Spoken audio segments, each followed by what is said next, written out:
My business partner and I have a rule. We ask each other, would you like to drive to Tahoe with this person?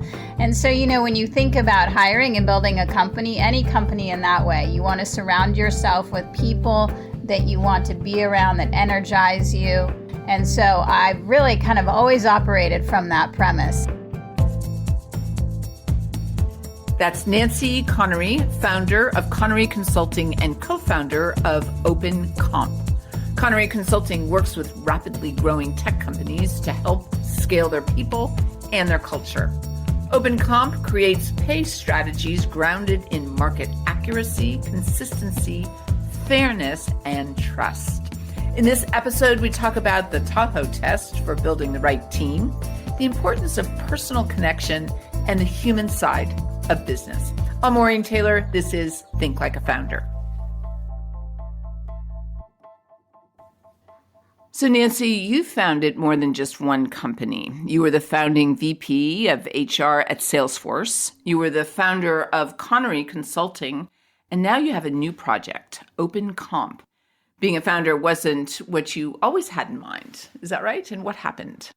When you kind of set out and you start your career after college, the world is your oyster and there are many different routes that you can go. And then I actually met Mark Benioff at the ripe age of, I believe, 23 years old. And there's no better founder to learn from than him. Mark said to me, you have two options. You either come work for me at Oracle or you start your own thing and I'm your first client as Oracle.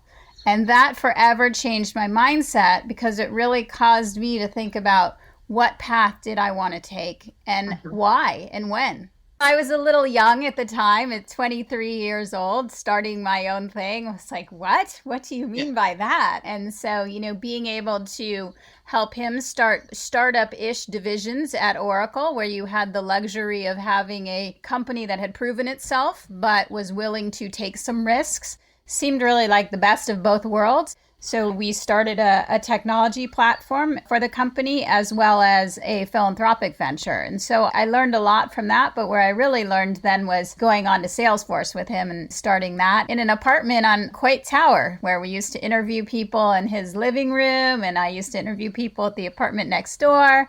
You learn a lot and you learn as you go. So he really inspired me to really get out there and try my own thing. And now I've tried my own thing several times and I love the thrill and the challenge. It's not easy and it's not for the faint at heart, but the reward and the impact that one can have in owning and founding something is tremendous. So Mark has continued to be an important mentor and advisor for you over the years, and also your business partner who you've worked with since your time at Salesforce. Why are these types of relationships so important for a founder? People who know me know that I am fiercely loyal, and people who I connect with, I carry through my entire life. Mark and Tang, my business partner, are two of those people. Mark actually married me. He actually hand wrote my wedding ceremony, performed it, and to this day, I have a book where he printed it out for me and gave it to me. To me, it's about more than just the work connection, but the personal connection too. One of the things that I've learned is if you have the same values and you respect each other's core competency, that gets you through an awful lot because business relationships, the really good ones, aren't that different from family.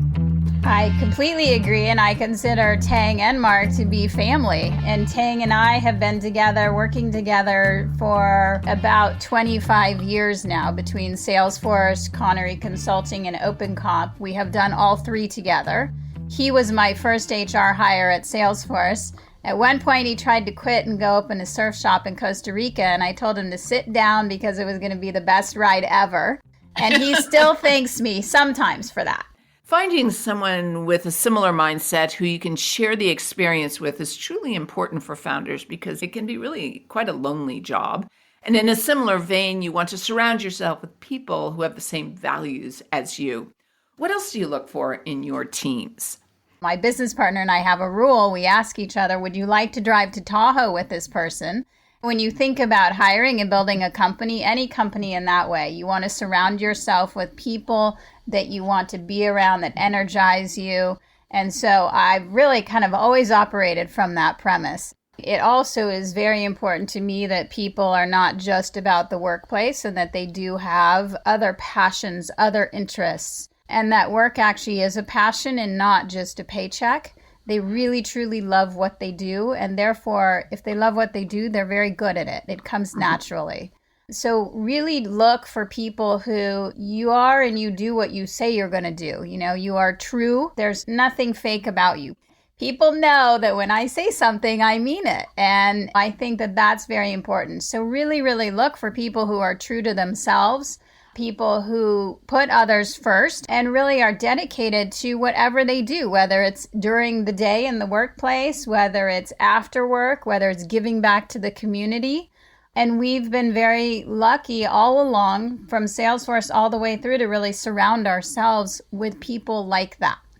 Also, as a founder, one of the things is a mindset of always being a student, that you're always learning. And there's no particular blueprint for building a company, so you have to continuously learn along the way. What are some of the cornerstones, like mile markers in a marathon, that you know are going to happen? As you well know, presenting, I always talk to our team, everybody. I don't care how long you've done it. You need to prepare. You need to go into a meeting having thought about what are the themes or theme that you're going to focus on. What is your connection there? Find a connection with somebody, and immediately it removes a barrier to entry. And I think that's very, very important. Like you said, always being a student and always learning. I also really, truly enjoy doing meetings with the people who work for me, with clients. I can learn from them and they can learn from me. I learn a lot also because in the consulting world, no two clients are alike, right? So you need to learn how to be adaptable, connect with others, and really understand how you can help them. And nobody has the same two needs either. And so in working, I work with so many founders and coach them and find real satisfaction in being that support for them. And while they're going through it, there's so many things that they think are unique and new and different to them and hurdles that they're never going to get through. And the minute that I say, we see this all the time, there's just this calm that comes over them. Oh gosh, really? And what do you do? You know, and it's true. There are some repeat things that you see. And for first-time founders, it can be very overwhelming and daunting. And like you said, lonely, you know, so being that support for them, but also learning from them at the same time, I think is very important.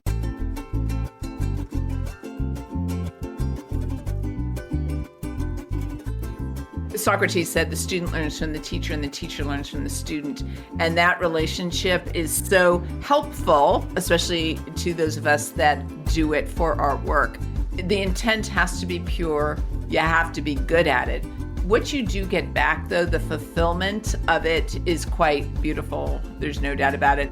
Coaching is like therapy, although we're not therapists. But what is created, and I'm quoting you, is a safe place for folks to be able to talk about not just the issues and solve problems, because that's the practical side, but also some of the feeling part of it.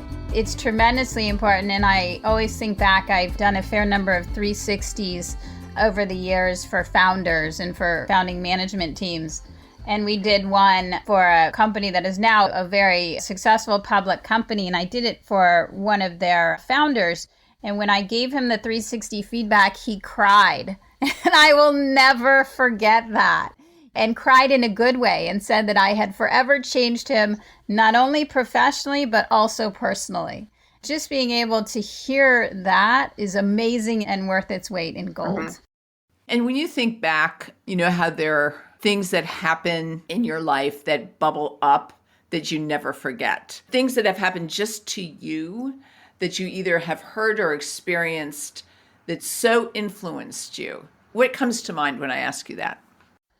I'm born and raised in California. I went to college in Colorado. And for personal reasons, I had an itch to go to Atlanta, Georgia. And my father, who was an incredible and still is an incredible support and mentor and role model for me, looked me in the eyes and said, "You can do that, and you can do it on your own." And I was so terrified. There's no way I can do it on my own. No way.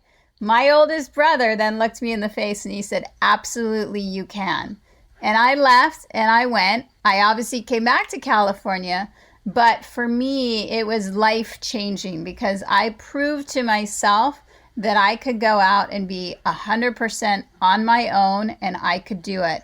And keep in mind, not to date myself, but this is a very long time ago now. The world and times were very different, particularly for a female to do that at that time. There are these people out there and they're thinking of starting their own thing. They have this urge. What's the best advice that you could give them right now? There's never the perfect time. So you can always talk yourself out of doing it and taking the leap. It's always going to be scary, and scary is okay. But you need to surround yourself with the best mentors and support system possible. You will also make mistakes, and that's okay. Everybody makes mistakes. Even the most seasoned people make mistakes. It's more about figuring out how and when to course correct, how to forge the path forward from there, and also using it as a time of reflection to understand what you will do differently the next time around. What's the difference between a founder and entrepreneur? An entrepreneur, to me, you have lots of ideas. Lots and lots of ideas. A founder actually truly takes those entrepreneurial ideas and brings them forward into forming and founding something around that. So take OpenComp as an example. We had all the kind of nuts and bolts and all the pieces and all the ideas around it. Tang and I are the founders that actually made it happen, and we're building the company. And so entrepreneurs, there are a lot of them out there, and it's great to be an entrepreneur, but when you're a founder, you've taken it to the next several levels, in my opinion. And tell us just a little bit about OpenComp. In our consulting practice, we've always had a compensation and total rewards arm. So as you can imagine as well, over 15 plus years of gathering data and doing very deep compensation analytical work for lots of amazing companies, particularly in technology, we found ourselves with an incredible amount of data and knowledge unparalleled to what others might have. Nobody to date has really built a truly intuitive, easy-to-use compensation platform that not only addresses compensation, geolocation, and diversity, but it's easy to use, it's inexpensive, and it gives you an incredible product back that you can keep using in your company time and time again. And so we really turned all of this into a company and formed OpenComp from that. Went out and raised money during a global pandemic over the holidays. Don't necessarily recommend all that timing, but now that's just the start of it to raise the money, and then you have to build it, and lots of other challenges come along. But here we are with OpenComp. We have paying customers. We are actually exceeding our numbers at this point, building our engineering team, and we have about 15 employees and growing at this time.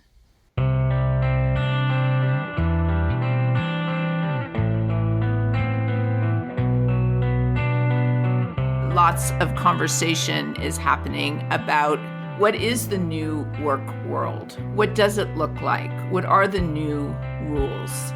When we go to the new normal, what does it look like for you and your team? When I started my career, there was no such thing as flexible workplace, and the belief was that if you weren't in the office, you weren't working. I had my first daughter during the early Salesforce years and was back online on a Monday right after, having her on a Friday. I don't necessarily recommend that for everybody, but just seeing how the workplace has evolved to really have a respect and understanding for life inside and outside of the workplace, and that you don't need these barriers. Some of the barriers are good, but that you don't need, here's work, here's personal. And so when I started Connery Consulting 15 years ago, as a female founder, I had a deep understanding, respect, and passion for making it a workplace particularly that worked well for women as they went through different phases in life. As a result, we have, I cannot even tell you how many female employees who have had not one, two, and some even three children still with us, still dedicated, managing to handle it all. And so that to me was very, very important. Coming off of a global pandemic as well, we will keep our offices, but we will maintain the ability to have a flexible workplace. Our team has worked so hard, tirelessly over the last year to do whatever we all needed to do to keep things moving forward during very uncertain times. And I have an incredible amount of gratitude and respect for everybody who helped make that happen for us. In turn, I want to respect their ability to continue to work this way if they so choose. Now, of course, you have a subset of folks who kind of the social and the work is one and the same, and they want a workplace and they want somewhere to go. Or they may live in San Francisco and have roommates and they don't want to work in their bedroom, and I understand that. So we'll have an office if they want to go there. But I also view it as there's a mutual respect too. We're trusting our employees and giving them an opportunity and a privilege to kind of do their work from wherever. And in turn, I ask that you work hard and you're very dedicated to your craft and what you do. That's so beautiful in a very realistic way, because there is one life. The passion for your children and picking up from soccer and the board meeting. You just said it. In one day, you can go from I'm mom to I'm in a board meeting to I'm fundraising to I'm doing work. In one day, how many different hats do you wear? How do you do all that? You know, and That's so right. I have such a deep respect and understanding of that I want to have a workplace that honors that always. I think the last year has taught us the importance of connecting with our families, or reminded us of the importance of connecting with our family and our friends and treasuring those years that you have. Many of our clients, you know, who are very early first-time founders have gone back and spent time or this entire time with their elderly parents. I had a 9 a.m. meeting yesterday with a founder who did just that. And that to me shows a human side of a founder that before you did not see. When they came to your office, you went to their office, you had your nice conversation, and you went on your merry way. It humanizes the entrepreneur, the founder, and really shows you the compassionate side as well as the business side. That was Nancy Connery, founder of Connery Consulting and co-founder of OpenComp. OpenComp is a compensation solutions platform bringing together reliable market data and expert consultation. Connery Consulting helps high-growth companies in the tech industry scale their business effectively. Next time on Think Like a Founder, we talk to Jazz Benga, co-founder and CEO of Airspace Systems. I'm Maureen Taylor. Thanks for listening. Think Like a Founder is produced by S&P Communications in San Francisco, California. Learn more by visiting us at snpnet.com or connect with me, Maureen Taylor, on LinkedIn to continue the conversation there. Series producer is Roisin Hunt. Sound design by Mark Ream. Content and scripting by Mike Sullivan and Jason Drown. Production coordinator is Natasha Thomas. Thanks also to Selena Persiani-Schell, Eli Schell, Matt Johnson, John Hughes, and Ren Vera.